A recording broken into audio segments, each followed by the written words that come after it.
وفاة المصارع الشهير براي وايت بشكل مفاجئ.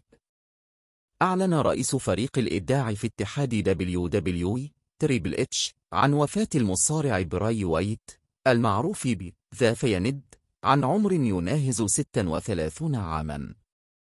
كان براي يعاني من مرض خطير في الفترة الأخيرة، وكان يتلقى العلاج والتأهيل للعودة إلى الحلبات في المستقبل.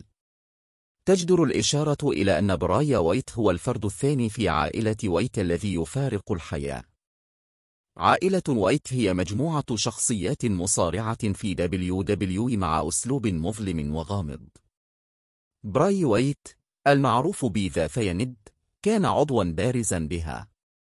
تميزت العائلة بالعروض المرعبة والشعبية في عروض WWE. وفاته خسارة كبيرة للعائلة وللمصارعة بشكل عام.